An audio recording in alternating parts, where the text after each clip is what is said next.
लांब इकडे वरी बाई उडत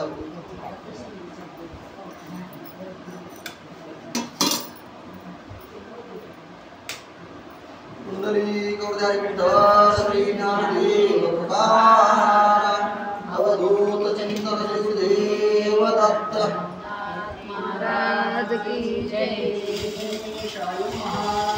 ऐसे संगोपनी 3 संवत्सर तया स्थानी सोडून गेली सुवासिनी मच्छिद्राचे भोगिता। असो म्हणले ग्रंथकर्ते सांगू लागले की मैनावती तिथं प्रस्तुत झालेली आहे, 3 महिने त्या ठिकाणी झालेले आहेत आणि 3 महिन्याच्या नंतर तिला जो शाप दिलेला होता तो शाप तिचा पूर्ण झालेला आहे आणि परत तिथून तिनं आपापल्या सदनाच्या ठिकाणी निघून गेलेली आहे। यावरी आता दुसरे कथन हस्तिनापुरी कुरुनंदन जन्मेजयाच्या वंशकर्ण बृहद्रवा जन्मला। असं म्हणजे ग्रंथकर्ते या ठिकाणी सांगू लागले की तिचा जो शाप होता दिलेला, उपरीच्यापासून शाप दिलेला होता तिला, तू स्त्री राजामध्ये जाऊन स्त्री होशील, तुला कोणीही पुरुष मिळणार नाही असा शाप त्यावर दिला होता। त्यामुळं तिला स्त्री राजामध्ये जन्म झालेला होता, आलेली होती, पण तिथला जो काळ होता तेवढा पूर्ण काळ झाल्याच्या नंतर ती आपल्या ठिकाणी निघून गेलेली आहे स्वर्गामध्ये आणि परत ग्रंथकर्त्याला दुसरीकडे कथा वळवलेली आहे। ती कुणीकडं तर इकडं स्त्री राज्य झाल्याच्या नंतर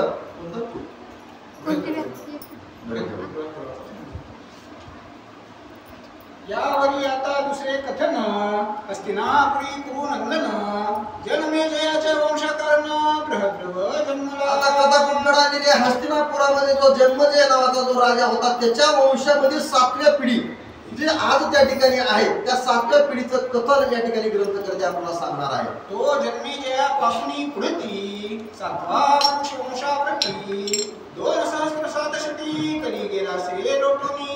त्याला पुढे किती दिवस झाले? मला 2 सहस्त्र वर्ष झालेली आहे।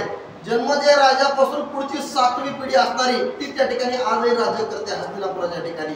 तर त्या ठिकाणची कथा आता ग्रंथकर्ते आपल्याला सांगणार आहे। ओ बृहद्रवा राजा थोर राज्यपदी हस्तिनापूर मिळवणी महीचे कर विप्र सोमयाग मांडिला।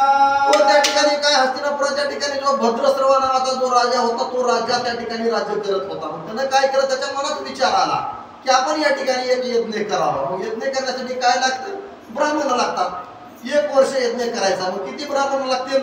आपल्याला 1 दिवस करायचे आहेत तर आपण 7 ब्राह्मण बोलवतो। तिथं 1 वर्ष करायचा होता, मग किती ब्राह्मण बोलवायचे होते? तेवढे त्या राज्यामध्ये सांगितलं जिथं जिथं ब्राह्मण आहेत त्यांना सगळ्याला बोलवा नावाला सैनिकाला आदेश देऊ लागले। 1 वर्षे त्या क्षिती अग्निकुंडी पूर्णाहुती पुष्ट होऊनी दाहकमूर्ती तुष्ट शरीरी मिरविला। 1 वर्षाचा तो सोमयाग नावाचा यज्ञ करायचा होता तिथं आणि तो यज्ञ 1 वर्ष चालल्यावर त्या ठिकाणी त्या राजा होता त्या राजाने तो सोमयाग नावाचा यज्ञ केला आणि त्यानंतर काय होतं तिथं पुढं? शिवनेत्रीचा प्रलयाग्नी येणे दाहिने होते पंचवानी परितो गेला होता भक्षुनी द्विमोहिनी महाराज। पहिल्या काळामध्ये ज्यावेळेस हस्तिनापूर होता, हस्तिनापुराच्या काळामध्ये त्यावेळेस शाप दिलेला होता अग्नीला आणि तिने त्यावेळेस तपश्चर्या केलेली होती। त्यावेळेस अग्नीच्या पोटातून हा जालिंदर नावाचा जन्म घेणार होता तिथं, म्हणून त्यावेळेस आदेश दिलेला होता, वचन दिलेलं होतं। तेच आता पुढे या जन्मजय राजाच्या 7व्या कुळामध्ये तो जन्म घेणार आहे। ही सुद्धा कथा आपल्याला ऐकण्यास मिळणार आहे। ओ शिवशक्ती चेतला मदन जठरी वाहत होता द्विमूर्धन या माझी चित्रपण अंतरिक्ष संचरला। मग त्याच्यामध्ये कोण जन्म घ्यायचा आहे? तर अंतरिक्ष नवनारायणानं जन्म घ्यायचा आहे असं त्यावेळेस ठरलेलं होतं। म्हणून तो अग्नीमध्ये त्या जालिंदर नाथामध्ये त्यांनी जन्म घ्यायचा आहे असं त्या ठिकाणी सांगितलेलं होतं। म्हणून त्या यज्ञामध्ये या ठिकाणी जालिंदर नाथाचा जन्म होणार आहे। तो अंतरिक्ष महाराज अग्नी जठरा माझी विराज तो गर्भाती तेजपुंज यज्ञकुंडी सांडिला।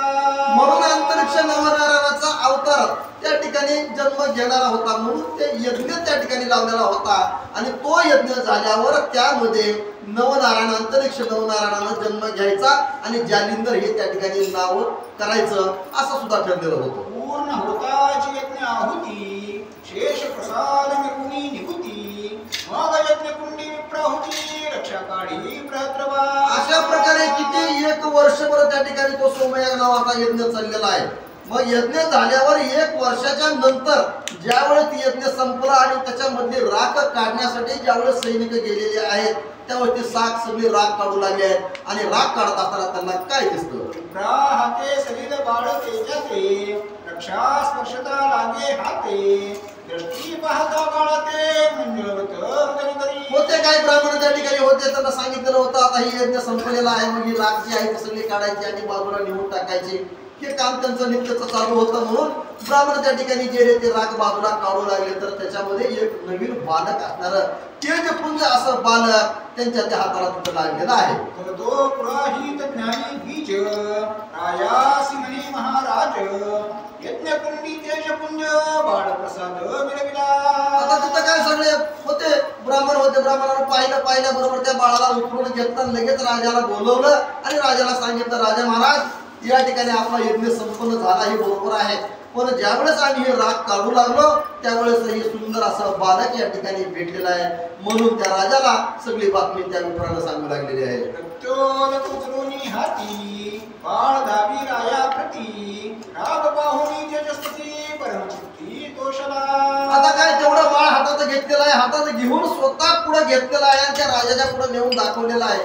राजानं पाहिलं, राजाला सुद्धा आश्चर्य वाटू लागलं, मला एवढं तेजस्वी बाळ इथं कसं आलं आणि काय नाही. खरोखरच अग्नीनं आपल्याला या ठिकाणी हे बाळ दिलं आहे, हा प्रसाद आपल्याला दिलेला आहे, म्हणून राजाला सुद्धा आनंद वाटू लागलेला आहे. जैसा जलार्णव मंथन करिता यात चतुर्दश रत्ने निघता मग आनंदमय सुरवर चित्ता तैसे झाले बृहस्पती. नाथ महाराज या ठिकाणी दृष्टांत देऊ लागत. कसं म्हणले, जसं समुद्र मंथन चालू होतं आणि मंथन चालू असताना देव इकडून होते, राक्षस इकडून होते, पण मंथन चालू असताना जसे हिरे मोती जसं आले तशाच प्रकारे या ठिकाणी हा सोमयाग नावाचा यज्ञ झालेला आहे. मग यज्ञ संपल्यावर बाळ या ठिकाणी निघालेला आहे, असा दृष्टांत या ठिकाणी देऊ लागले. ही संजीवनीचा धुनी अर्थ तोच गेला शुक्र ग्रहात साधुनी येता संजीवनात शचीनाथ आनंदाला. दुसरा दृष्टांत कसा दिलेला आहे, कच आहे आणि शुक्र आहे. शुक्राचा कचाला मारायचं होतं, पण कचाला काय केलं, शुक्रानं संजीवनी मंत्र दिला आणि संजीवनी मंत्र दिल्यावर पोटामध्ये गेला आणि पोटातून बाहेर येऊन परत शुक्राचार्याला संजीवनी मंत्राच्या साह्यानं उठून उभा टाकलं. तशा प्रकारे हा जालिंदरनाथ या ठिकाणी अंतरिक्ष नवनारायणानं प्रवेश केलेला आहे. की राम उपजता कौशल्य कुशी आनंद झाला दशरथासी टीव्ही पाहता बाळमुखाशी ब्रह्म आनंदला. दुसरा दृष्टांत काय दिलाय, जसा राम जन्म झाला यशोदेच्या पोटी कौशल्याच्या पोटी जन्म झाला. जन्म झाल्यावर राजा दशरथाला किती आनंद मिळाला. अगोदर किती वर्ष बाळ नव्हतं, बाळ म्हणून करत असत होता, पण ज्यावेळेस बाळ राम जन्मला त्यावेळेस दशरथाला किती प्रकारे आनंद झाला. तशाच प्रकारे या राजाला सुद्धा या बाळाला पाहिल्यावर आनंद झालेला आहे. मग पुरोहित विप्रापासून निजकरी कवळी अग्निनंदन परमस्नेह देवीर्न घेत चुंबन बाळाचे. सगळ्याला बाळ म्हणत काय, एकदम लहान बाळ सगळ्यालाच आवडतं, त्याप्रमाणे सगळ्याला त्या ठिकाणी आवडू लागलं. सगळेजण घेऊ लागले, मोठा मुखे घेऊ लागले, मुखावर हात फिरवू लागले. सगळ्याला त्या बाळाची माया त्या ठिकाणी येऊ लागली. परम उदेला आनंद पोटी की चंद्रोदयची ऐक्य भेटी मग समुद्र पात्रात दाटी प्रेम लहरी उचंबळे. वारंवार घेत चुंबन की त्याते भासे प्रत्यक्ष मदन परितो मदनची व्यक्तपूर्ण शिवकायचा प्रकटला. की सत्वगुणी विद्युलता काळा मांडीला शरीरा वरुता की पुनर्मृत्यू प्रसन्न होता तेजा पुढे अर्पिले. की संधात अपार किरणी मही निर्मला हा उत्तम तरणी असो असा पार चिन्नी वनिता ग्रंथ वाढेला. सर्वनामे ग्रंथ करते त्या बाळाचं वर्णन करू लागले, कसं आहे कसं नाही. जसं एखादं लहान लेकरू गुडगुडीत दिसतं, गोरपान दिसतं, नाक मोठं दिसतं, तशा प्रकारे ग्रंथकर्ते या ठिकाणी वर्णन करू लागले. आणखी सांगू लागले, वर्णन खूप करण्यासारखं आहे जालिंदरनाथाचं, पण माझ्या शब्दामध्ये मी जर वर्णन करत बसलो तर रात्रही या ठिकाणी निघून जाईल, अध्याय काही संपणार नाही, म्हणून एवढंच त्या ठिकाणी वर्णन करून आता पुढे काय सांगतात. असो ग्रहद्रवालवड सबडी अंतःपुरात जात तातडी धर्मपत्नी संसार सांगडी जगृष्टी विलोकी. असं म्हणजे ही वार्ता ज्यावेळेस सगळी सांगितली, सगळ्याकडे कळाली, त्यावेळेस भद्रसर्व राजा होता, त्यांना आपल्या त्या मुलाला जवळ घेतलेला आहे आणि तो लगेच अंतरिक्ष नावाची अंतरपुरी जी होतं त्याचं गाव त्या ठिकाणी राजवाड्यामध्ये गेलेला आहे आणि आपली जी पत्नी त्या राजाची पत्नी होती तिला पण ती बातमी सांगू लागलेला आहे. नाम तिचे सुलोचना होय ती प्रत्यक्ष सुलोचना शुभांगना ती देवांगना महिलागी उतरली. आता कोण म्हणू लागले तिचं नाव काय तर सुलोचना नाव आहे तिचं. सुलोचना म्हणजे सु म्हणजे चांगली अशी ती लोचना असं तिचं नाव सुद्धा जसं आहे तशाच प्रकारे ती सुद्धा धर्मानं चांगली होती, वागायला चांगली होती असं तिचं सुद्धा वर्णन या ठिकाणी ग्रंथकर्ते करू लागले. ही प्रत्यक्ष रमा सरस्वती ही दिव्य अपर्णेची मूर्ती उदयाली माया भगवती कुकुळाचे तरावया. चांगली आहे, सगळ्यात एकदम चांगली असल्यामुळे तिला सुद्धा माया होती, सगळ्यामध्ये मानानं चांगली होती, माया करणारी होती, वागणुकीला चांगली होती.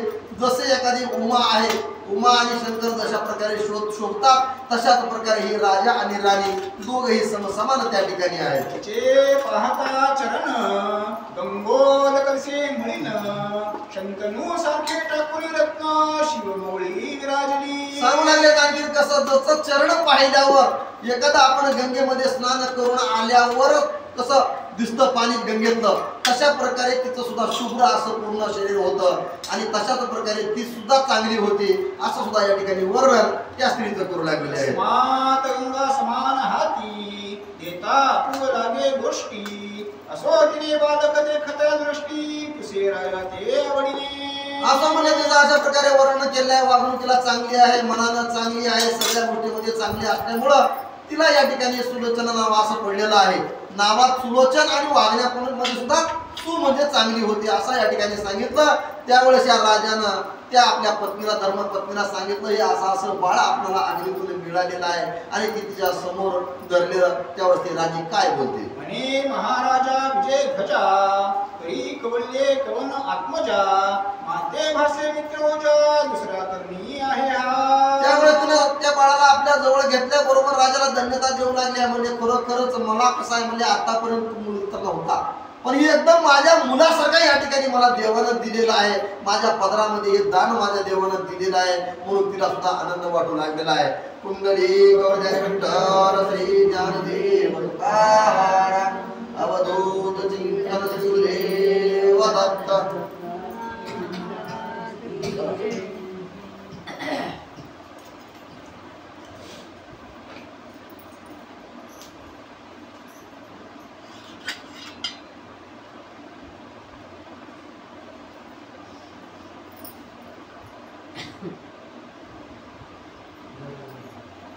म्हणे महाराजा विजय ध्वजा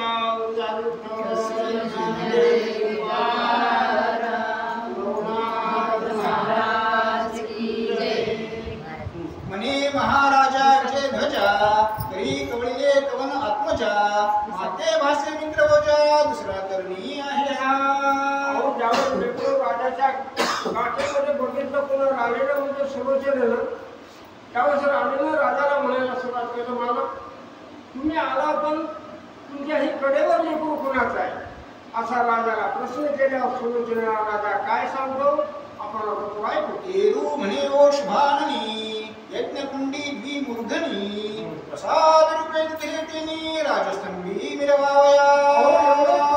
शब्द ऐकून राजाला म्हणायला सुरुवात केलं सांगायला सुरुवात केली हे राजे आपण जो यज्ञ केलेला होता त्या यज्ञाची समाप्ती झाली. समाप्ती यज्ञ पूर्ण झाल्यावर ब्राह्मण लोक राहिलेली मधली राख कचरा हे सगळं जमा करत असताना त्या यज्ञ कुंडामध्ये देवानं आपल्याला एक प्रसाद म्हणून हे लेकरू दिलेलं एवढं सांगून तब उदरी जो मीन केत मनानगरी आपला सूत तयावरील सगळं हेत या बाळा ते मिरवावा.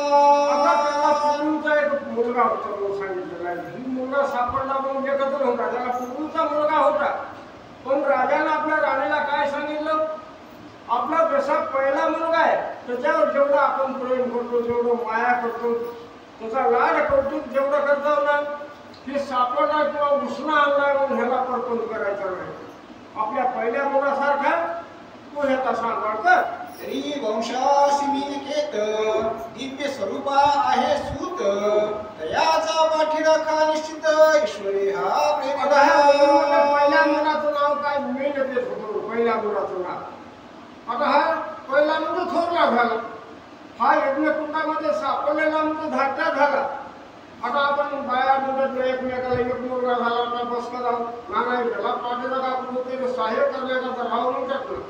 तसं राजानं सांगितलं राणीला आपल्या ह्या मेलकेताला सहाय्य करण्याकरता आणि पाठ सांभाळण्याकरता हा आपल्याला देवाने दिला. अगे हा अयोनी संभव जान अवतार दक्ष चिद्रत्न ज्वाळामाळी होनी प्रसन्न प्रसाद दिलेला आपलासी. आता राजाचं सांगणं राणीला बिलकुल सुद्धा खरं खरं सांगायला सुरुवात केलं. हे राणी साहेब हा लेकरू म्हणजे असं तसं नसून आयोनी संभव म्हणजे कुणाच्या कुठे जन्मलेलं नसून अग्नीपासून निर्माण झालेला आहे. त्याचं कारण म्हणजे आपलं काहीतरी पूर्वचं पुण्य असेल म्हणून हे आपल्याला देवानं दिलं म्हणून दुर्गाला हे आधी आनंद वाटू लागला. ऐसे वदता राजभूप सुलोचना कवळी बाळ कंदर्प तयाचे पाहुणी दिव्य रूप मोहदीप उजळला. राजाने एवढं सविस्तर कथा राणीला सांगितल्यावर एखादी राणी म्हणली असे असलं कुसलं मी सांभाळणार नाही. आता ती बाईचं सांभाळणार नाही असलं कुसलं मला नको म्हणली असते. पण राजाच्या मुखामधून निघालेले शब्द ऐकून घेतल्यावर सुलोचनेला आनंद झाला. तिनं आपल्या हातामध्ये लेकरू घेतलं मोठ्या आवडीनं आणि प्रेमानं घेऊन बाळ हृदयी कवळणी धरिता पयोधरी लोटणी पय सरिता बाळ मुखी स्तन घालिता पयपान स्वीकारी. लेकरू ज्यावेळेस ह्या सुलोचनेनं आपल्या हातामध्ये घेतल्यावर हे लेकरू काही साधं सुद्धा होतं का? साक्षात परमेश्वराचा अंश असल्यावर त्याच्या कृपेच्या आणि त्याच्या स्पर्शाच्या सामर्थ्यामुळं सुलोचनेच्या क्षणामध्ये दूध आलं. दूध पाण्यापुरताने तिला लेकराला आनंदाने तिने पाळण्याला सुरुवात केली. मेळवणी सुवासिनी पाळणा घातला योग प्राज्ञी जालिंदर नाम हे जनी सकळा वडी ठेविले. आता एवढा आनंद सांभाळलं. 10 दिवस का 12 दिवसाला गाव सुरू तेवढं काही मला माहित नाही. त्या नियमाप्रमाणे पाळणा आणला. पाळण्यामध्ये लेकरू टाकलं मग ह्याचं नाव काय ठेवायचं अशी ते चर्चा केली. ते कुठून जन्मलं? अग्नीमधून जन्मलं. अग्नीच्या ज्वाळामधून जन्म ह्याचा झाला म्हणून त्याचं नाव जालिंदर ठेवलं आणि मोठ्या आनंदानं राजानं दान धर्म सुरुवात करू लागला. यज्ञकुंडीचा ज्वाळा माळी प्रसन्न झाला त्याने काळी ज्वाळा तुझे दामुनी सकळी नाम जालिंदर स्थापिले. त्या ज्वाळामधून म्हणजे अग्निकुंडामधून जी भडका निघाला अग्नीच्या ज्वाळा निघाल्या त्या ज्वाळामधून ह्याचा जन्म झाला. सगळ्यांनी ठरवलं आपण ह्याचं नाव काय ठेवायचं म्हणजे जालिंदरनाथ ठेवायचं असं सगळ्यांनी मिळून जालिंदरनाथ हे नाव आनंदानं ठेवून त्याला पाण्यामध्ये टाकून सगळ्या सुवासिनी बाया पाहुणा करू लागल्या. ऐशा करुणिया गजरा रामात वाटिली गोड शर्करा अपार धनिया चिकनरा लौकिकार्थ राजाला किती वाटिला. आनंद झाला. आता बघा आपला मुलगा झाल्यावर आपण कसं पेढे वाटत तिकडे तिकडे फिरतो ना त्याप्रमाणे राजाला काही पेढे वाटले साखर वाटले गोर गरिबाला वस्त्र वाटले किंवा पुष्कळ असा पैसा सोडून आणा सुद्धा सगळ्याला दान धरून करून ऐशिया गजरे पूर्ण राहटी झाली बहुत दिवसा लोटी मास संवत्सर पंचवटी शतसप्तम लोटले. आता असे आनंदामध्ये लेकरू दिवसांदिवस मोठं होणार नव्हतं. 1 महिना संपला 4 महिने संपले 8 महिने 12 महिने संपल्यावर 1 वर्ष होतं. असे किती वर्ष झाले? 6 वर्ष झाले आणि 7वे वर्ष त्या मुलाला पुणे जालिंदराचं वय 7 वर्षाचं झाल्यावर राजानं आपल्या मनाच्या ठिकाणी विचार काय केला? या तो बृहद्रवाराना अपार पाडिल्या लढना पुढे योजनी मौज बंधना यज्ञ पवित्र आराधी. आता पहिल्याच्या सुरुवातीला काय करावं लागतं म्हणून आपल्या धर्मामध्ये ब्राह्मण लोकांमध्ये मुंज करावं लागते. आमच्या लोकांमध्ये धनगराच्या वाग्या करावं लागतो. नंतरच लग्न करायला त्याला परवानगी आहे. त्या नियमानुसार राजाने भरतशर्मा नावाचे अगोदर मुंज केले आणि लग्न करायचा विचार मनाच्या ठिकाणी घेतला. आता मग ह्याला बायको अशी ह्याला शोभणारी कुठं आहे हे राजानं तपास करायला सुरुवात केला. या उपरी कोणे एके दिवसी राव विचार करी मानसी गृहस्थाश्रमा जालिंदरासी लग्नविधी उरकाया. आता समजा काही दिवस म्हणजे 60व्याच वर्षी पहिल्या 2 महिने गेले मुंज झाल्यावर राजानं बसल्या बसल्या विचार केला, म्हणजे आता काय करावं. आपण ह्या जालंधराला चांगली पत्नी बघावी आणि जालंधराला ग्रस्त आश्रमामध्ये अडकून टाकावं. म्हणजे ह्याचं लग्न केल्यावर ग्रस्त आश्रम सुरू झाला, संसार भांडवली सुरू झालेला. त्या नियमाप्रमाणे विचार करो. म्हणूनी आपला पुरोहित मंत्र सवे देऊनी त्यात उत्तम कुमारी शोधार्थ महिवरी प्रेरणा. राजा किती हुशार असेल. राजानं आपल्या मुलाला शोभल आशीर्वाद करायचा असं मनाच्या ठिकाणी ठरवलं. मग राजानं आपला जे मंत्री पुरोहित जे हुशार होते, येण्याने नाही बोललो, हुशार पुरोहिताला आणि मंत्र्याला बोलून आले. काय सांगितलं राजाने एकांताच्या ठिकाणी, तुम्ही आता इथलं कामधंदा सोडा आणि ह्या पृथ्वी तलावर ह्या गावामधून त्या गावामध्ये, त्या शहरामधून त्या शहरामध्ये जा. कशा करता आपल्या जालंधराला शोभण्यासारखी मुलगी पुण्या ठिकाणी आहे का बघा, म्हणजे आपण तिच्याबरोबर जालंधराचं लग्न करू. गुणवंत रूपवंत सुलक्ष्मी कुमारी पाहत मंत्री आणि पुरोहित देशावरी हिंडती. राजाचे आपल्या सगळ्या मंत्र्यांना आणि पुरोहितांना शिरसा मान्य केले आणि 4 चौकात किंवा 10 पावलं असेल समजा, ह्या पृथ्वी तलावर ह्या गावाहून दुसरं गाव, दुसऱ्या गावाहून तिसरं गाव असं काय केलं, ह्या जालंधराला मुलगी बघत चालले. मग मुलगी एखादी बघितली समजा त्यांच्या मनाला यायची नाही, दुसरी मुलगी सुंदर दिसली, तिचे काही गोष्टी त्यांच्या मनाला यायच्या नाही. असं फिरत फिरत फिरत पुष्कळ असं दूरगाम गेल्यावर एरीकडे जालिंदर राजांगणा परम सुंदर घेऊन अंकावर चुंबन घेती लालसे.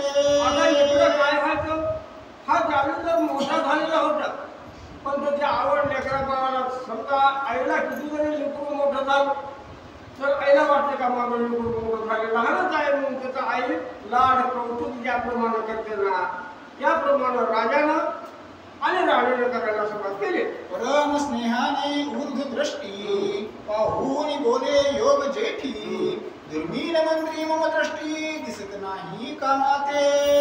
यावेळेस लेकरू दिवसाला दिवस म्हणजे 7 वर्षाचं झालं खरं, पण हे कुठेतरी बाहेर खेळायला गेलं, घंटा 2 घंटे समजा आलंच नाही. त्यावेळेस आईला काय म्हणायचं, माझं लेकरू म्हणजे जालंधर कुठे गेला.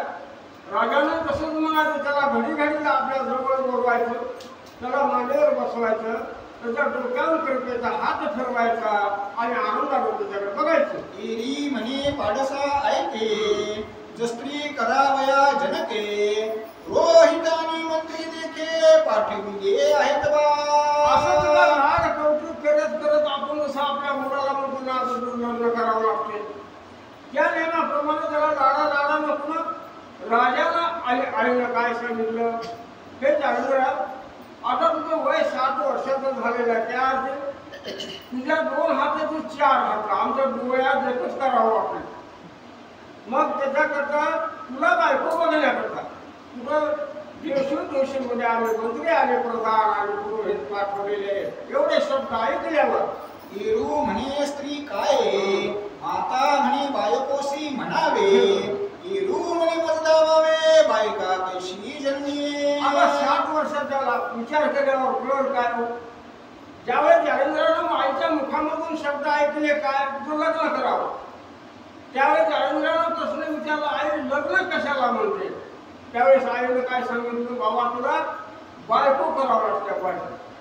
त्यावेळेस जालंधर म्हणतो, बायको ही कसली बायको, काय बायकोला काय म्हणावं, असा उलट प्रश्न विचारला. एरी म्हणे मज समान बायको येईल तुझं कारण जैसे मी बा त्याच समान तुझं बायको येईल की. त्यावेळेस सरळ सरळ मोकळ्या मनानं आईला सुरुवातीनं काय सांगितलं, हे बाळा, हे लेकरा, हे जालंधरा, मी जशी पाहिजे आहे ना तशी तुला बायको करायची.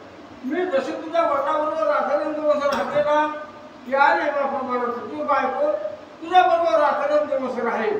मी सरळ मनानं पुन्हा सांगितलं, सुरुवातीनं सांगितलं, पण ह्या जालंधरानं त्याचा अर्थ मनाच्या ठिकाणी वेगळ्या अर्थाचा आता आपण ऐकू. ऐसी सुलोचना त्याते बदता तो शब्द लक्ष्मी आपल्या चित्ता बाळा देऊनी खेळता खेळता बाळाला दी पुसतसे. जालंधर हे बुद्धिमान होते. 9 नारायणापैकी एका नारायणाचा अंश होता, जरा काय ज्ञान कमी होतं का, एवढं शब्द आईचे ऐकून घेतले खरे, मग देवा बाहेर खेळायला गेला. मग काही त्याच्यावर वयस्कर मुलं असतील त्याला खेळण्यामध्ये त्या मुलांमध्ये म्हणायला सुरुवात केलं, अरे म्हणे माझं लग्न करायचं, मला बायको करायचं, बायको बघण्याकरता माझ्या वडिलांना पुष्कळ अशी माणसं कामाला लावली आणि बायको कशाला म्हणावी आणि कशाकरता करून घ्यायला असा प्रश्न कोणाला त्या मुलाला विचारल्यावर म्हणे गडे हो ऐका ऐकू, ममतात माता करीती बायकू, तीस कासयासाठी अर्थ कौतुकू करिता बायकू ती सांगा. अज्ञान घेतला, ह्या जादूगिराला काही ज्ञान नव्हतं का, पण सगळं ज्ञान बाजूला ठेवलं आणि येण्याचं सोंग घेतलं, येण्याचं सोंग आणि म्हणायला सुरुवात केलं. कारण म्हणजे मला एक गोष्ट समजत नाही, माझी आई आणि वडील काय म्हणतात, तुझं लग्न करावं किंवा बायको करावं, बायको कुणाला म्हणावं आणि बायको कशा करता करावी असा प्रश्न त्या लहान मुलाने त्याच्या वयाच्या किंवा 14 वर्षाच्या वयाने जास्त असेल त्यांना विचारल्यावर त्यावेळेस किती अज्ञान असेल. आता 5 वर्षाच्या लेकराला मला बायको करायचं तर होत नाही, पण ही सगळं गोष्ट मनाच्या ठिकाणी जाणून बुजून मुलाला विचारल्यावर ते बोलती विचक्षण, बहुषटपणी बोलती हसून, जानिंदर बुद्धिहीन बायको ही कळेना. एवढं जादूगिराचं ऐकून घेतल्यावर त्या पाठीच्या मुलाला पोट धरून हसायला सुरुवात केली एकमेकाकडे बघून. काय येड आहे म्हणजे येड आहे म्हणजे बायको करायची, बायको कशाला करायची ह्याला समजत नाही. खरोखर ह्याच्यासारखा येडा दुसरा कोणी नाही म्हणून हसू लागल्यावर ते म्हणती मूर्खा ऐक, बायकू म्हणता संसार निक, विषय सुखाचे पूर्ण भातुक जगा माझी मिरवी तसे. आता मुलाने काय खोटं जादूगिराला सांगितलं का, सत्य ही जगाची परंपरा आहे ती सांगितली ना. अरे म्हणजे तू बाळावायस, तू मूर्ख आहेस, लग्न करावं ही सगळ्याच्या नियमाप्रमाणे तू लग्न करून घे म्हणजे तू बायको करून घे आणि बायको केल्यानंतर संसार ही सगळ्याच्या भाग आहे, या संसाराच्या नियमाप्रमाणे तू संसाराला लाग. मग तुझं विषयात असू किंवा हे लेकरं बाळ ही सगळे तुला त्यापासून सुरुवात झाल्याशिवाय राहणार नाही. तेवढं ऐकून घेतल्यावर विषय सुखता म्हणजे काही, सांगता न ठेविता गोवाई, ते ऐकून थरारून जाई मनी विचार करीत असे. आता जादूगिरानं काय प्रश्न केला त्या मुलाने, आता बायको झाली मुले बायको करा, हे बरोबर आहे. विषय सुरू काही काय आहे त्यावेळेस मुलाला समजावून सांगितलं, त्याला त्याच्या भाषेमध्ये मुलाच्या ज्यावेळेस सांगितलं त्यावेळेस जादूगिराच्या डोक्यामध्ये प्रकाश पडला. प्रकाश आणि जादूगिरानं मनाच्या ठिकाणी विचार लहान करून करायला सुरुवात केला. जग हे परम अधम, आचरण आचरती परम दुर्गम, जे का जगाचे उत्पत्ती स्थान तेची रमणी रमतात. जादूगिराने ज्यावेळेस विचार करायला सुरुवात केला, जादूगिरानं किती जर पुढे विचार केला, जादूगिराला किती ज्ञान असेल, जादूगिरानं आपापल्या मनामध्ये काय ठरवलं की सांगणारे मुलं नसून की सगळं जग म्हणजे मूर्ख आहे, गाढव आहे, सगळ्या जगाला गाढवात मूर्खात जादूगिरानं काढलं. त्याचं कारण काय, ज्या गर्भामधून ज्या रस्त्यानं बाहेर यायचं आणि हे सगळं जग बघायचं आणि त्याच रस्त्यामध्ये सुख भोगायचं ही बरोबर नाही असा मनाच्या ठिकाणी ठाम विचार करू. तरी आपण करू नये ऐसे, याचा मना सबळ त्रासे, ऐसे रचने विवेकासे मुलातुनी निघाला. जादूगिरानं सगळा मागलचा पुढचा आणि सगळ्या पुढल्या भविष्याचा विचार केला आणि ह्या अशा गाढव लोकांमध्ये किंवा मूर्ख लोकांमध्ये आपण राहायचं नाही, मिसळून राहायचं नाही. मग आपण काय करायचं, आपण इथून पळून गेल्यावर मग बाप आणि आई, राजा आणि राणी कुणाच लग्न करणार.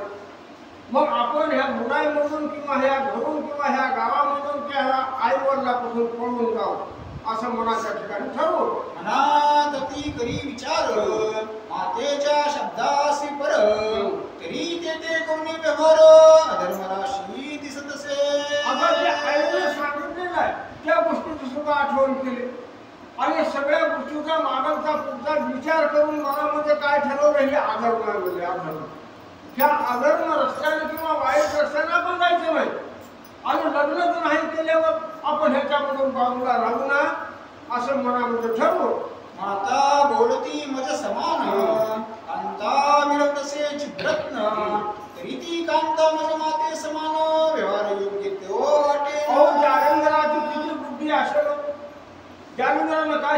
शेवट मनाच्या ठिकाणी काय ठरवलं आणि विचार केला काय पक्का. ज्यावेळेस बायको असा प्रश्न मी आईला ज्यावेळेस विचारला त्यावेळेस आईनं मुखावर स्पष्ट सांगितलं, बायको म्हणजे माझ्यासारखं, म्हणजे आईसारखीच ना. मग आता आईसारखी बायको करायची आणि तिच्याबरोबर आपण संसार करायचा, एवढा मोठा आदर म्हणजे करणार नाही असं ठरवलं. तरीही पूर्ण धर्म राशी कदान वस्तू कार्यासी मग सांडून ग्रामधारासी कारणा तरी निघाला. आता आपण हे एवढा अधर्म करायचा आणि एवढा विचार आणि एवढा खटावट एवढ्या भानगडी करायच्या भानगडीत पडायचं ना. आपण एकच मनाच्या ठिकाणी ठरवलं काय, आपण हे राजधानी सोडायची आणि कुठेतरी जंगलामध्ये अरण्यामध्ये पडून राहायचं. त्यावेळेस आपल्या नगरीमधून बाहेर निघाला. आता राजाचा मुलगा मग द्वारपाळाला नौकरानं बघितलं, आता हे बाहेर कशाला चाललाय, ही सुद्धा द्वारपाळानं किंवा त्या राखणदारानं या मुलाला शब्द विचारला नाही किंवा अडवलं नाही. तो सरळ विशीच्या बाहेर निघाला आणि जंगलाच्या रस्त्याला लागला. तरी ग्रामद्वारी ग्राम रक्षक त्यांनी जाता पाहिले बाधक परी राजनंदनी हाक हटकावया अंतरले. पहिल्या काळामध्ये गावामध्ये यायला 4 रस्ते राहायचे, 4 म्हणजे 4 बाजूला 4 विषय राहायच्या. गावामध्ये नवीन माणूस येत असेल तर त्या दरवाजा राखणाऱ्या नौकरानं त्याला विचारपूस केल्याशिवाय गावातून द्यायचं नाही. गावातून जर बाहेर जायचं असेल तर काय काम आहे, तुझं नाव काय, गाव काय, कशाला जायचं हे विचारल्याशिवाय जाऊ देत नव्हते. पण हा राजाचा मुलगा ह्याला विचारावं कसं, याला अडवावं कसं म्हणून ही राखणदार कपडे खाली माना करून बसले. तरी बुद्धीचा त्यांनी वेग केला हेर मार्गे पाठविला कोणी जाऊनी करेन नृपाला सांगता ती तातडीने. आता राजाच्या नौकऱ्यानं आपलं काम केलं. कसं केलं, त्या मुलाला कुठं काय हे काही सुद्धा विचारलं नाही खरंय. पण ते राजाचा मुलगा कुठं चालला त्याच्या पाठीमागे माणूस पाठवून, म्हणजे ह्याच्या मागं आहे, कुठं जातो काय करतो हे बघ.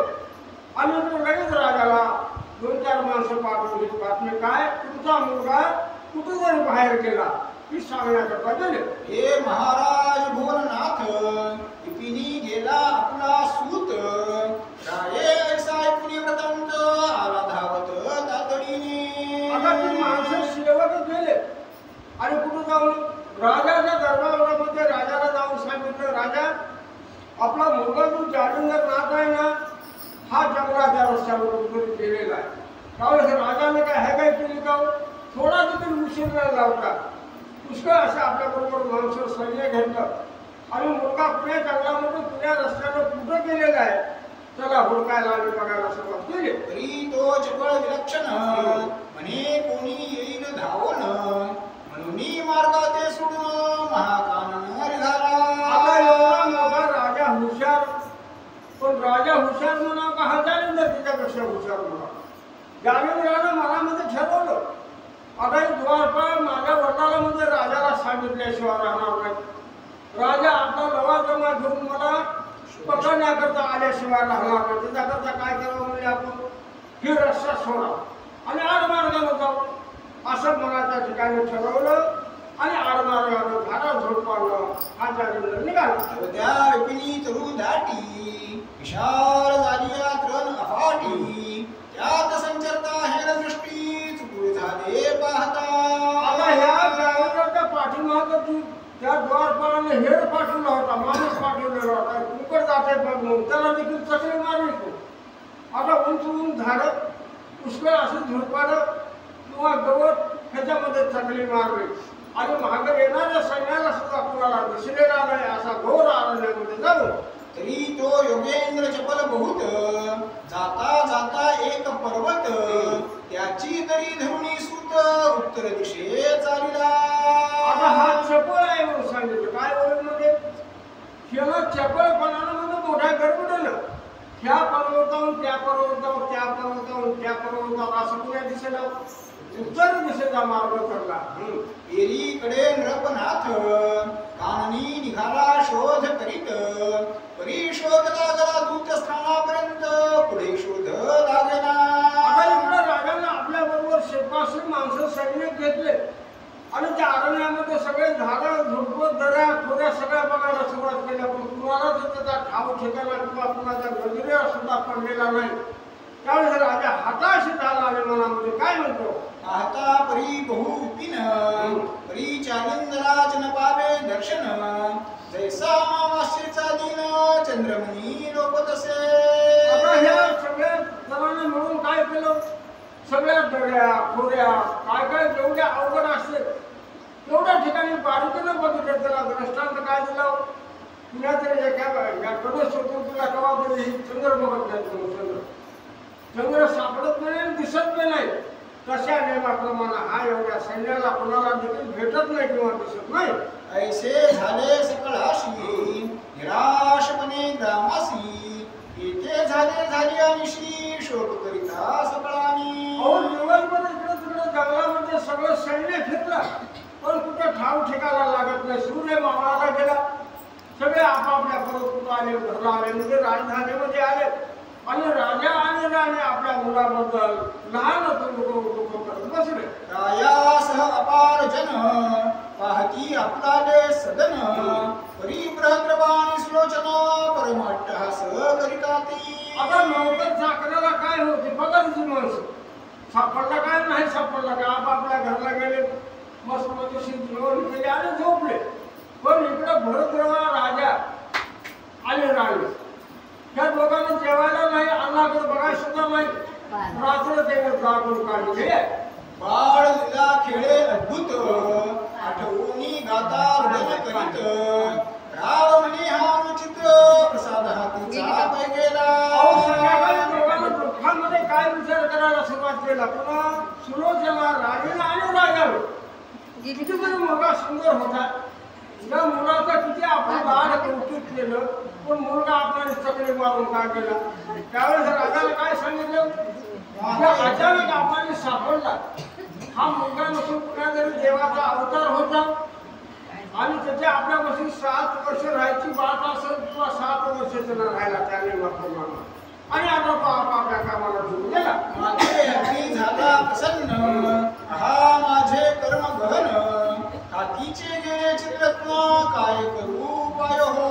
दोघांच्या डोळ्याला पाण्याच्या धारा लागलेली आणि एकमेकाला काय म्हणायला सुरुवात केलं, अग्नी मला प्रसन्न झाला खरा, अग्नीने प्रसाद दिला खरा, पण माझं नशीब फक्त म्हणजे मध्ये पाप आडवा आलं आणि हातातला मुलगा अरण्यामध्ये निघून गेला. हा बाळक माझे अर्का समान ते जरूप वाटे मदन आता म्हणे खेळ उत्तम काय गणू तयाचा ऐसा करिता अट्टहास परी अनेक सरदार बुद्धेश रायास सदा बोधिनाना भाषा युक्ती प्रीती करुणिया म्हणती राया नरोत्तमा जालिंदर योनी संभवा तरी हा सीता मन कानना त्यासी मरण नसेची. आपण एवढं दुःख करत करत असताना शेवड्यांमध्ये रडत पडत ह्या समोरच्याच्या मनामध्ये काय विचार आला होता, म्हणायला सुरुवात केली, हे राजा हा मुलगा ही आपल्या लेकरासारखा साधा सुद्धा नव्हता,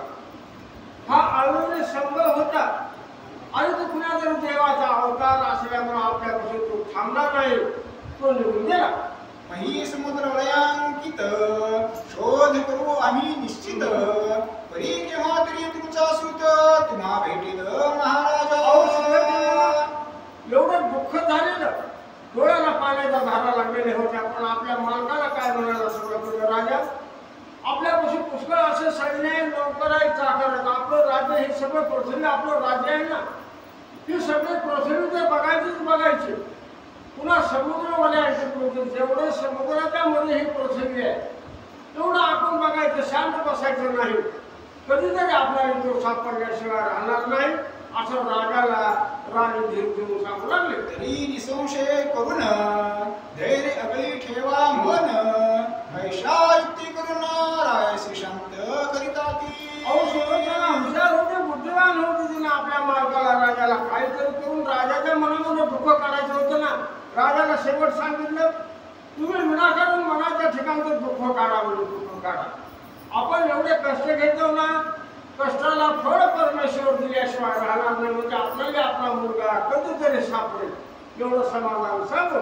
एरीकडे जालिंदर पर्वत दरी अति गुहार संचरला महिमेवर काळोखी रात्र दाटली.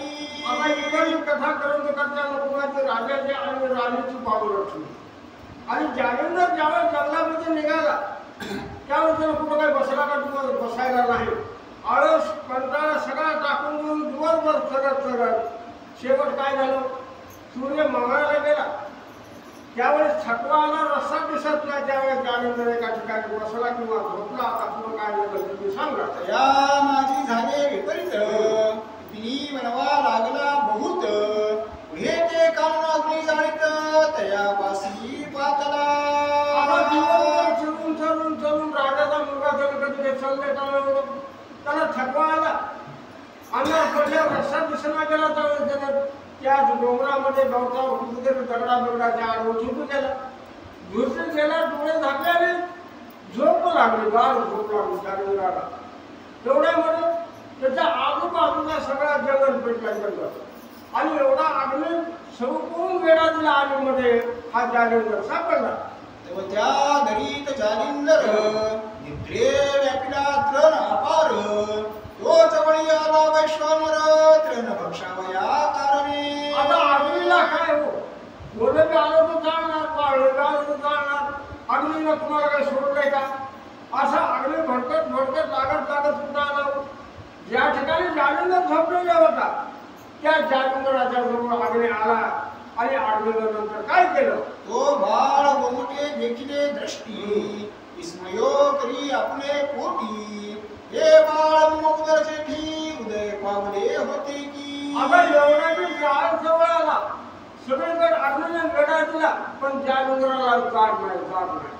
तो गाढ झोपेमध्ये होता. अग्नी ज्यावेळेस जालिंदराच्या जवळ आला, अग्नीला बघितलं कुणाला, जालिंदराला, आणि मनाच्या ठिकाणी विचार केला ही लिकरू म्हणजे दिसण्याकरता सुंदर आहे खरं आहे, पण ही लिकरू कधीतरी मी बघितले असा विचार करण्यामध्ये ही लिकरू माझ्यापासूनच दिलेली आहे आणि माझ्यापासूनच उत्पत्ती झालेली असं अग्नीनं आपल्या मनामध्ये ठरवलं.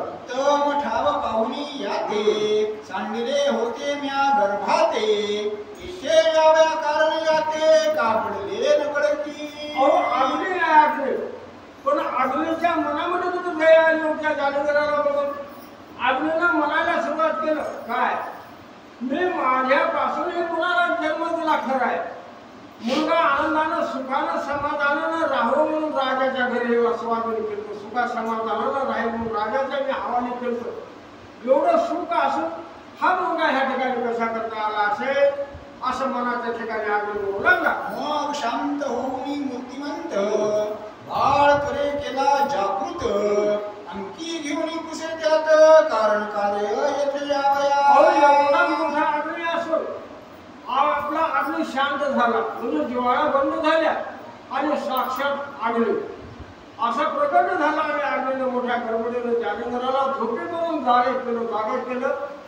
त्याच्या डोक्यावर कृपेचा हात फिरवला, तोंडावर मायेचा हात फिरवला आणि म्हणाला सुरुवात केलं, बाळा तुला मी राजाच्या घरी दिलं होतं, त्या ठिकाणी समाधानाला राहायचं सोडून देऊन त्या ठिकाणी का आला असा प्रश्न ऐकून जालिंदर काय म्हणतो, येरी पाहून तया आदरे म्हणे कोण तुम्ही सांगा सत्वरे येरू म्हणे मी वैश्वानरे जनके निपुण तुझा मी. अहो एवढं जालिंदराला ऐकून घेतल्यावर सगळीकडे अंधार आहे, सगळीकडे अंधार, सगळं जंगल. ह्या ठिकाणी कोण आला असा विचार करून जालिंदराला प्रश्न विचारला, म्हणजे तुम्ही कोण, तुमचं नाव काय, ह्या ठिकाणी येण्याचं कारण काय.